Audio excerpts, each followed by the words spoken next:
Hey, what is going on, everyone in the XRP community? Hope you guys are having yourselves a fantastic day today. As usual, we do have a massive press release from Ripple that just came out today. Very fantastic thing to wake up to. Was not expecting to see this. And as I am recording this video right now, XRP is starting to perk up. I saw at Crypto Insight UK post a tweet on Twitter about, hey, eyes on XRP right now. The XRP dominance chart, XRP to Bitcoin, XRP to Ethereum chart, and the XRP to USD chart are all perking up, and spot volumes are starting to flow in here as XRP is getting back to the local resistance levels, and we are looking to reclaim the XRP appeal FUD dump that we've had recently. Massive, massive gap here all the way up to exactly where we want to be at the 60-cent iron wall range. Guys, this is looking good. I'm anticipating a very, very nice stream later based on what XRP is doing right now, sort of moving against the market here. Nothing else in the top 10 is green. As you guys can see, nothing else is green here. God, even USDT's fallen off a cliff at 0.998, right? Scared of RLUSD coming live. Just kidding. But I'm just saying, yeah, there's a little funny stuff with XRP right now. I'm not sure if it's because of the press release today. Let's go ahead. Let's get right into it. So, to start off everything, this came out at 1 in the morning on the West Coast, by the way. Very, very odd time, in my opinion, for CNBC to release a Ripple press release document. I got 1 in the morning today. 1 in the morning West Coast. Guys, good God, I can't help myself here. XRP is really, dude, it's up 3.3% on the day. Okay, I don't want to get too sidetracked for the video, but I'm just saying, as I'm recording this right now, some funky stuff is sort of happening. I'm wondering if it's because of today's news. Anyways, this comes out, again, at 1 in the morning on the West Coast, okay? Ripple launches crypto storage services for banks in bid to diversify. So I ended up reading this whole thing because I was awake at that time at 1 in the morning. May or may not have gone to sleep last night. And I read through this whole thing, and I'm like, oh my God, I am so stoked. I cannot wait to make a video about this. So what ends up happening is right after the CNBC press release at 1 in the morning, then the Ripple one comes out. And honestly, I've already read through the CNBC one. I can tell you guys with like certainty, this one's kind of got more fluff and stuff you don't really need to read necessarily. I mean, it's still, showing the news, but it's just kind of, fluffy, and the Ripple one is better. So we're going to go ahead and look at the Ripple one. But I do want to acknowledge the original source of this information, again, that came out at 1 in the morning today. So let's get into this. Guys, I can't stop. Okay, I'm just saying, like, I'm trying to, be professional here, record a video, but it's like, I see the XRP tab on my screen, and it's like, bro, this thing keeps perking up. Whole market's not even doing anything. Like, really, bad inflation data just came out for the U.S. as well. So this is kind of funky, okay? All right, let's try not to get off track again. Ripple brings bank-grade custody solution to crypto businesses, okay?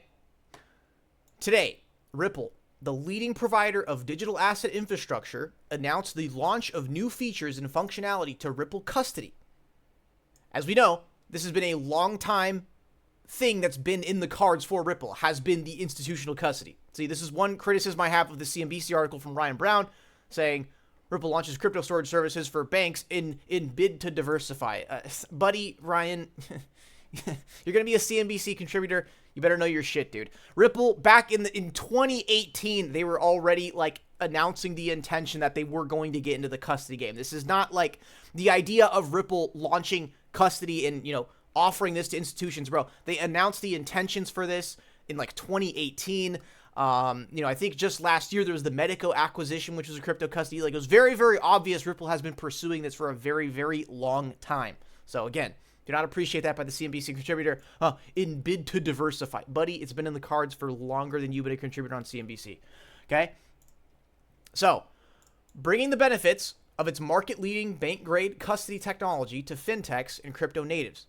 The latest update includes a transaction screening service integration, added hardware security module options, and XRPL integration for tokenizing real-world assets, pre-configured policy frameworks, and improvements to the platform's usability and user interface.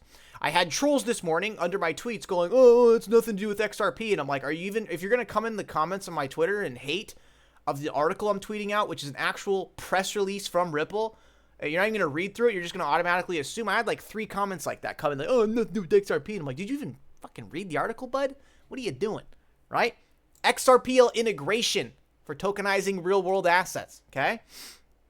Ripple Custody delivers the foundational capability for customers to build and scale new business models in the digital asset economy by providing mission-critical software infrastructure to secure, transfer, and settle any type of tokenized financial asset. Custody is a key entry point into the digital asset economy, and it's only growing. The amount of crypto assets custody is expected to reach at least $16 trillion by 2030. And moreover, 10% of the world's GDP is expected to be tokenized by 2030. As such, companies need secure, compliant, and flexible options to store their crypto. This is a SVP product at Ripple. Quote, Ripple's custody technology offers a single platform for safeguarding and managing digital assets, designed with the security and compliance standards that top global banks and financial institutions have come to rely on, said Aaron Slettenha, SVP product at Ripple. With the new features, Ripple Custody is expanding its capabilities to better serve high-growth crypto and fintech businesses with secure and scalable digital asset custody. Ding, ding, ding! Ripple Custody now supports XRP Ledger tokenization features, enabling businesses to tokenize and manage a wide range of assets, including cryptocurrencies, fiat currencies, and real-world assets, while facilitating digital asset issuance and secure transfers directly from its platform. This integration also provides seamless access to the XRPL's native decentralized exchange for efficient, low-fee trading of any tokenized asset. Okay, if I still have any haters saying, oh, well, how does this really have anything to do with the XRP price? Okay? Yeah, if you're going to transact and use the XRP ledger, how are you paying the transaction fee? Yeah, you got to have XRP. Okay? New features and functionality include AWS Cloud HSM. Ripple Custody is simplifying onboarding and deployment experience by providing customers the optionality to use HSM on a cloud provider of their choice. Pre-configured operational and policy frameworks.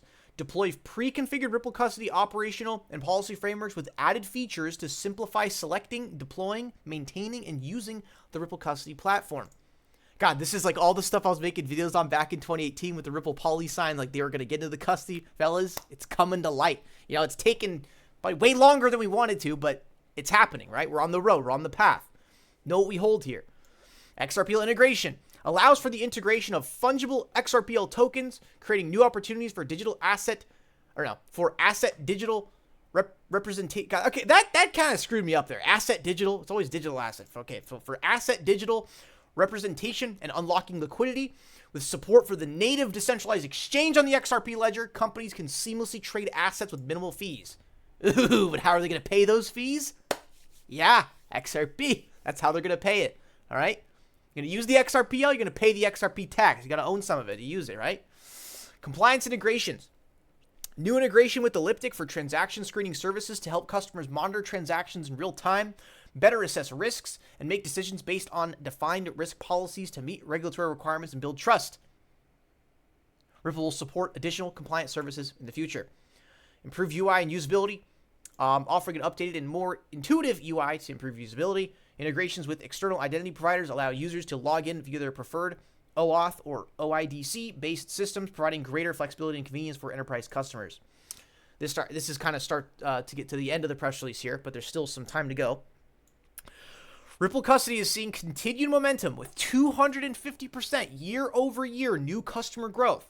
Its solution is offered across the largest global financial markets, including Switzerland, Germany, France, United Kingdom, United States, Singapore, and Hong Kong. And yeah, guess where over the last 5 years, Ripple has been deploying offices and deploying headquarters in all of these major international financial capitals of the world? Yeah, for a reason.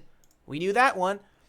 Today, Ripple Custody serves top-tier banks, financial institutions, and crypto businesses around the world, including BBVA, Switzerland, Societe Generale, I think that's a French bank, correct me if I'm wrong, French or Belgium, not sure, Forge, DBS, Rule Match, Arcax, Futureverse, and more. And more. The NDAs that aren't supposed to go public yet. I see, Ripple. Respect. With its simple, secure, compliant digital asset infrastructure, Ripple is well positioned to provide the core services that financial institutions need to tokenize, store, and exchange and move digital assets.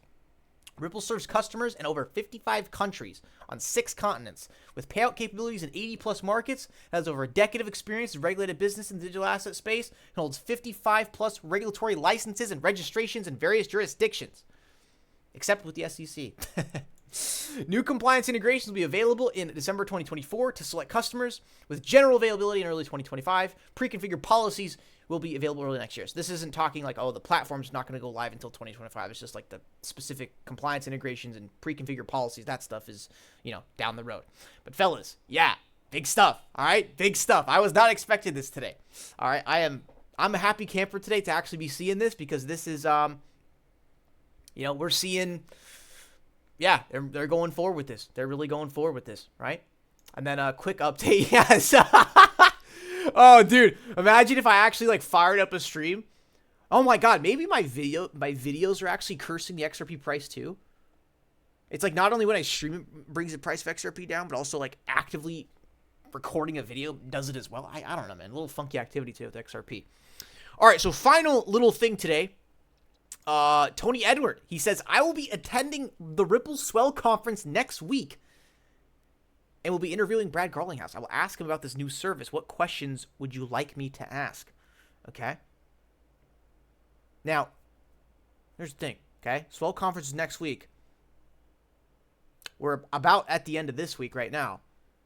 When's that RLUSD going live? I'm sure, again, because a month ago, Brad said weeks, not months away. I'm positive RLUSD is either going live prior to Swell or during Swell. That is the official announcement, and that's when it gets deployed on the mainnet and actually becomes, the RLUSD token. So I am still looking forward to that. The latest update on RLUSD from the Ripple Stablecoin Tracker account is that they just burned 2 million RLUSD. So that was their biggest burn so far that they did. So yeah, when's this RLUSD going live? So Thinking Crypto, dude, the interview guy, man. This is one of the biggest, earliest OGs in the XRP space was Thinking Crypto, man. Early XRP YouTuber. Okay, so he's gonna be at Swell Conference next week and got an interview set up with the mighty Brad Garlinghouse and his always well-trimmed beard that he has. So I asked Tony, I'm just hey, if they're gonna pick some replies here to ask Brad. I'm just saying, hey, can these institutions leverage ODL through the Ripple custody? I'm imagining they probably can if it does have full, XRPL integration and compatibility. I do imagine that will be possible.